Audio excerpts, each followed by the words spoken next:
Breaking right now, King Charles has appeared in public for the first time since an emergency hospital dash yesterday, which saw him have to cancel engagements. The palace said this was a result of complications from his ongoing cancer treatment. However, he is now going away for rest and recuperation this weekend.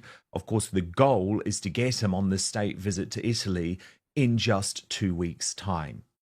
It has been easy to forget that the king is battling very, very severe cancer and is having ongoing treatment and has done ever since the announcement. But Lady Colin Campbell has some disturbing, if important, news about his condition. We'll get analysis from Connor Tomlinson in just one moment, but first, here's what Lady C had to say. The king is not in any position health-wise to add to any stress and burdens that he already has. I mean, his cancer is not curable, or certainly, let me rephrase that, for public consumption. It is not yet cured, and there is no great prognosis that it will ever be cured. So he is having to live with treatment. And one of the things with cancer is you are not supposed to have any excessive stress. And longtime BBC royal correspondent Jenny Bond appeared on GB News today, suggesting, and again, this is dark, but it seems to be a reality, that Prince William is preparing to take the throne. Lady Colin Campbell has just revealed something that no one saw coming. She claims the king's cancer is not curable. Let that sink in for a moment. Now, we all knew that King Charles had been battling cancer for months, but up until now, the narrative has been that he was undergoing treatment and fighting to recover. But according to Lady C, that may not be the case at all. She's saying that the prognosis isn't looking good and that Charles is essentially preparing for a life with ongoing treatment, not a cure. This changes everything.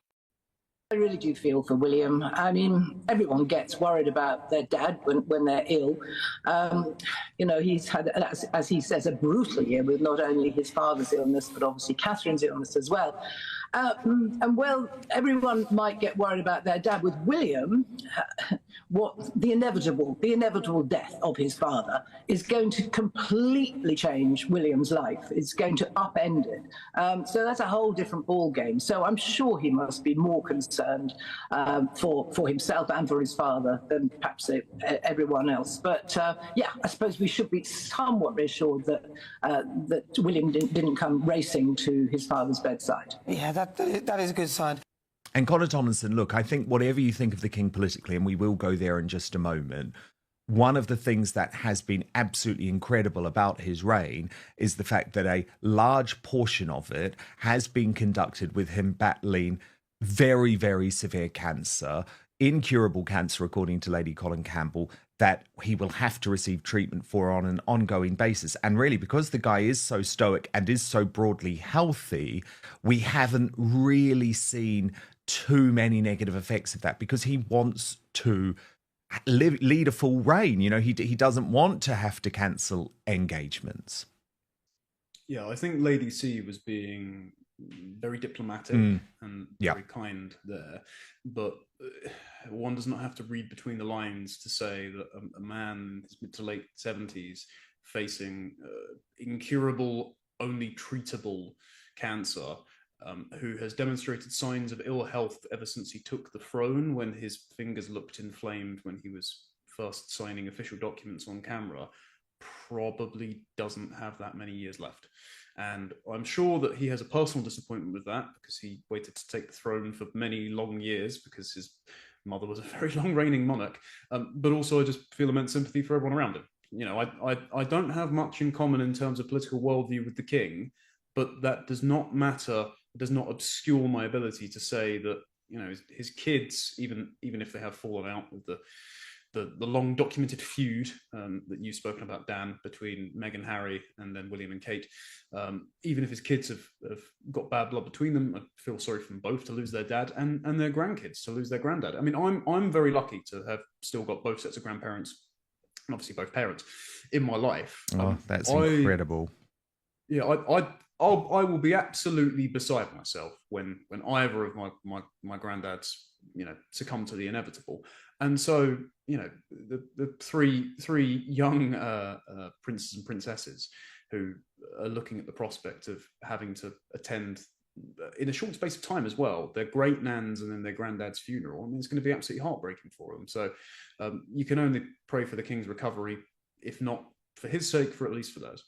If what she's saying is true, it means that the monarchy could be looking at a major transition sooner than expected. And that leads us straight into our next big question. Is Prince William already preparing to take the throne? This is where things get really interesting. BBC royal correspondent Jenny Bond just said something that should have everyone paying attention. She suggested that Prince William is already mentally preparing to take over as king. Now think about this. William has had a brutal year. Not only is his father battling a severe illness, but his wife, Princess Kate, is also recovering from major health issues. And yet through all of this he hasn't dropped everything to sit by his father's side. Why? Because as Bond puts it, he's preparing for the inevitable.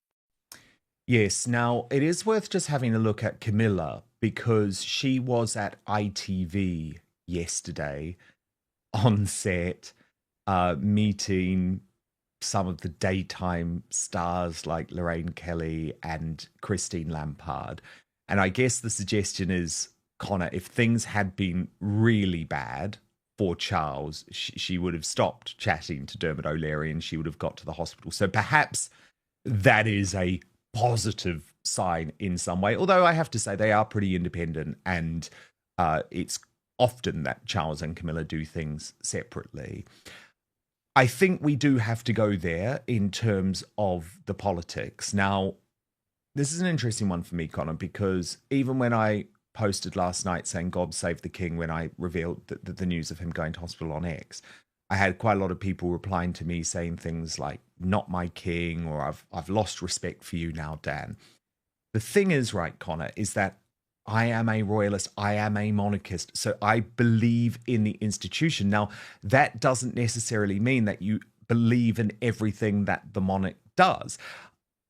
But like Reform UK, I argue that I'm a critical friend. And actually, Charles, over the course of his reign as king, not as the Prince of Wales, has done all right. He's certainly done a lot better than probably I thought he would when, as the Prince of Wales, he was obviously getting involved in political decisions all the time. However, there has been quite a lot of concern about people thinking that he has put more focus on the Muslim religion than the Christian religion in recent months, given he is the Church of England. And a lot of it was sparked by this video, Connor. Let's watch it, and then I'll get your reaction off the back. Muslims across the United Kingdom and the Commonwealth observe the beginning of the holiest of months in the Islamic calendar, the month of Ramadan. I just wanted to convey my heartfelt best wishes to you all, and to tell you just how much my wife and I are thinking of you at this special time of year. As this would have been a joyous time. Mosques would be filling with life, Muslim families would be coming together to share food and prayers, and many of them would be inviting their neighbours and friends, of all faiths and none, to join them. My wife and I can only offer you all our kindest and most special wishes, and stress just how greatly the contribution of Muslims to the life of the United Kingdom is appreciated and valued, embodying the Ramadan spirit of charity and selflessness. As the Quran says, God does not burden any soul with more than it can bear. We hope that you have a blessed and fulfilling Ramadan. Peace be upon you all. Let's be real. If King Charles's condition is this serious, then it makes perfect sense that William is already being groomed for leadership behind the scenes. And honestly, he doesn't have a choice. The monarchy has to keep moving, and if Charles's reign is cut short, William must be ready. And that's why William has been stepping up. More royal duties, more leadership responsibilities, and more behind-the-scenes preparation for his future as king. This isn't just a family crisis, it's a monarchic shift in real time. Now here's something that hasn't been talked about enough. Why is King Charles still working? If his illness is as serious as Lady C says, why isn't he stepping back? The answer? Because he doesn't want to. According to royal insiders, King Charles is determined to have a full reign, no matter what his health is like. That means pushing through treatments, keeping up appearances, and avoiding public panic at all costs. But let's be honest, how long can he keep this up? Cancer treatment is physically draining, and if the prognosis is truly as bad as Lady C suggests, then Charles may not have years and years left to reign. Connor Thomason, do you understand the concern over that video? Of course. I mean, the Quran would also justify stoning rape victims if a goat hadn't eaten the page, according to Islamic scholars. So the entire thing is incredibly absurd. I think most people were very worried about allowing an iftar to be hosted on Crown property. I think Windsor Castle, if I remember correctly. And so in the last year, at least, if not few years, the monarchy has joined the government, particularly the civil service, BBC and the like, in showing more concern about the growth and sensitivities of Muslims living in Britain and around the world than the instantiated religion of Christianity that the king is meant to be the head of, the Church of England.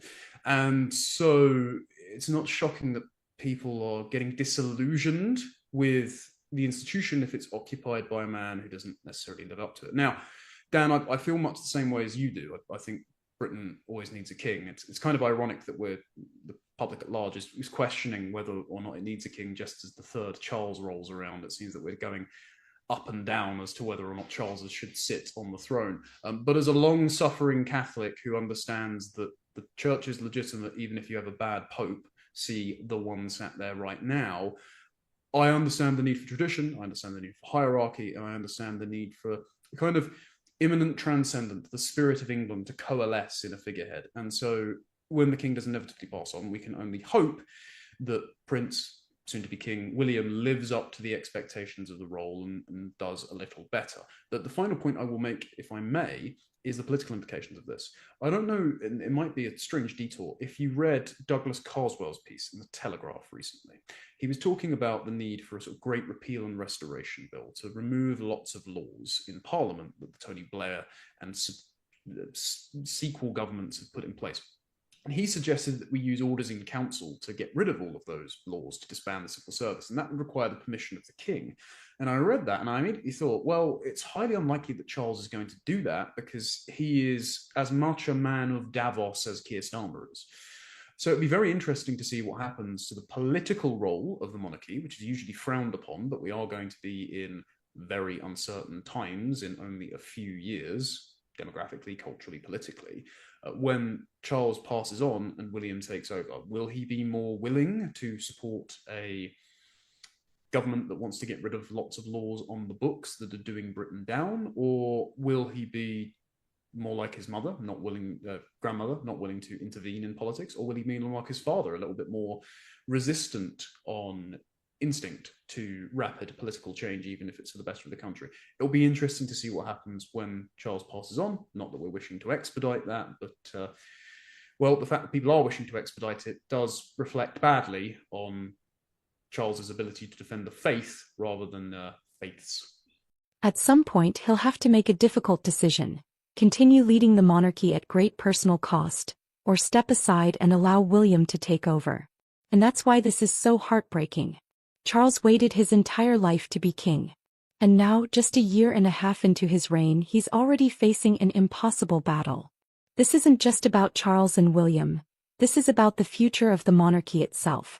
If Charles's reign is cut short, what does that mean for the institution? Will William be ready to take on such a massive responsibility? And more importantly, how will the public react? Let's not forget, there are still people in the UK who aren't sure about William as the next king. His approval ratings have been solid, but stepping into the role of monarch is an entirely different challenge. And with Harry and Meghan still in the picture, you know there's going to be even more media scrutiny. And what about Prince Harry? If Charles's health continues to decline, will Harry try to return to the royal fold? Or is that bridge completely burned? There's a lot at stake here. Indeed. Connor, I'm just going to bring in our royal mastermind, Angela Levin. Now, Angela Levin, as you know, will be with us for the uncancelled after show on Substack, www.outspoken.live, in just a couple of moments. But Angela thought it was really important to hear from you on this breaking news over Prince Charles. Are you sorry, King Charles. I can't believe I'm still doing that sometimes. Angela, are you concerned? Yes, I am concerned. But can I also say that I think the king is wonderful to Jewish people. I don't complain a word about it. It doesn't bother me that he's with Muslims and not being Christian, because I think he's very Christian inside. And I think that he's been very good to the chief rabbi, letting him stay with him so he doesn't have to walk or take him at some sort of car in break a Sabbath. And he's been incredibly kind to the Jews. He can go around and make you feel very warm. And I can tell you that not many people do that at all. So it's just a balance thing. And I would just say that about him. No, good point. And you are concerned, Angela, about Yes, this I'm hospital very concerned. dash. When they say that it's only a tiny bump in the road and not to worry about it, it's obviously quite interesting that he's come home on the same day. But it's obvious that if you are 76, which our king is, anything can happen. And it does make you feel that he's still got it. A lot of people have forgotten that he was having time. And so you have to actually make sure that you do understand that. He's had 6 months where he's worked unbelievably hard. So he is fit, but he mustn't overdo it for himself.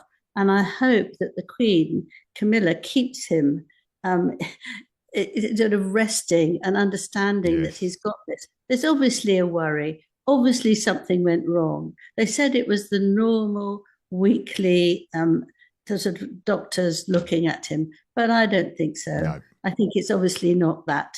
But, no, because he had to cancel engagements, and he, as you know, Angela, he cancel doesn't tomorrow, like doing cancel that. today. No, he doesn't like that. And he's off to rest now. Okay, well, look, really good to bring you in, but don't worry, much more of Angela Levin over on Substack, www.outspoken.live, in just a couple of minutes. Connor Tomlinson, my friend, who is, of course, the co-host of the Deprogrammed podcast on the New Culture Forum and a contributor to Courage Media. So great to have you, Connor, and we will speak. At this point, we have to ask, how much longer does King Charles really have? And if William is stepping up sooner than expected, is the royal family truly prepared for what's next?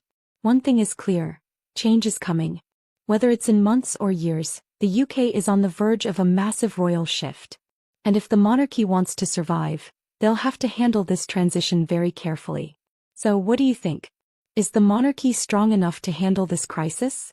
And do you believe William is ready to take the throne? Drop a comment below. I want to hear your thoughts. Alright folks, that's it for today's reaction. If you found this breakdown eye-opening, hit that like button, subscribe for more real talk on royal drama, and drop a comment below. Is King Charles hiding the truth about his condition? And is Prince William ready to step up? Let's talk about it.